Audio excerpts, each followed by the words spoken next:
Hi, I'm going to run through an exercise now that I've been giving a lot of my students. This is an arpeggio pattern that consists entirely of minor thirds. It's a diminished arpeggio.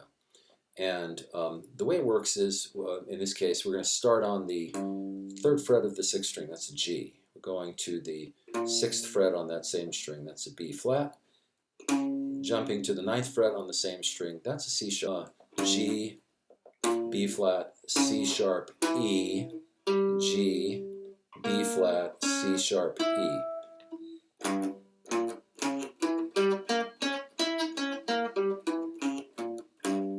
Okay, so what I did, again, just running through it slowly, third fret, sixth fret, ninth fret on the sixth string. Next thing that happens is we go to the fifth string on the seventh fret, the fourth string on the fifth fret, the third string on the third fret. Then we're going to run up the third string the same way we did on the sixth, from the third to the sixth to the ninth fret. So that we have, again, nothing but minor thirds. It's a very easy pattern to remember because it's going to cover these four fret markers most guitars have on the ninth, the seventh, the fifth, and the third fret. It's a really good exercise for developing kind of just that sweeping motion across those strings between those fret positions. Opens up the hand. It's a very good exercise for that. And also just kind of reveals something about the way minor thirds work on the fingerboard. If you notice, the first three notes create an equally spaced pattern. If you start on the third fret and you go to the sixth, that's 4 fret spaces. That's a hand position. So you could actually go between your first finger and your fourth finger. That's, of course, a minor third on the same string.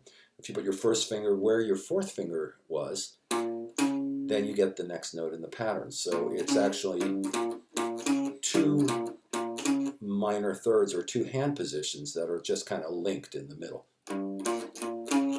And then from there, you're just hitting every fret marker as you go from one string to the next. And then on the higher, on the third string, you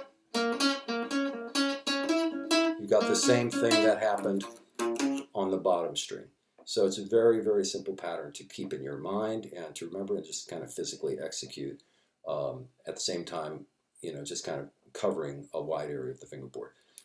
Now there's a second part to the pattern which involves continuing from that E that we played on the third string on the ninth fret.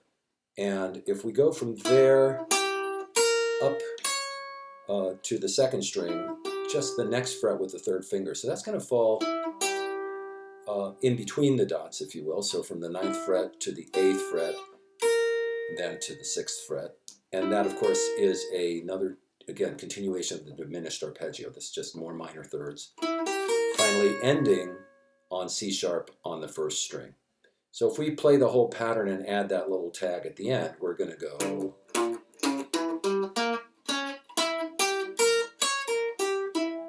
Then we've got all the way back down. That's one possibility because if you end it here, well, you're omitting some stuff in this area of the fingerboard. So in other words, the same fingering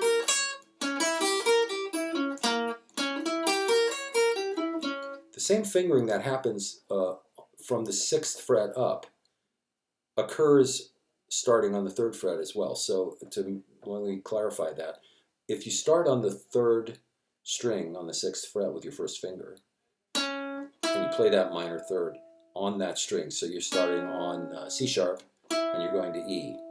Next note is G on the second string. Next note is B flat on the first string, and then finally C sharp again on the first string also. So get this little Z shape here.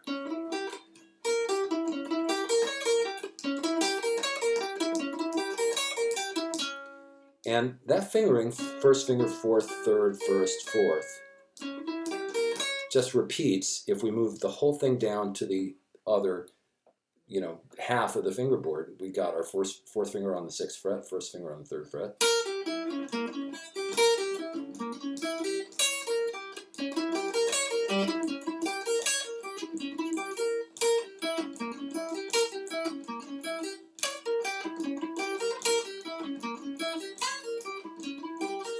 Etc., etc. So this is, I think of this as like the top of the pattern. Those two zigzags, which fall on top. When I say on top, I'm referring to higher in pitch of the big zigzag, right? So there's this big zig, and then there's the two little zigs on top. That's the main part of it. There's a little bit more, but we'll leave it at there for now. Hope you had fun with that.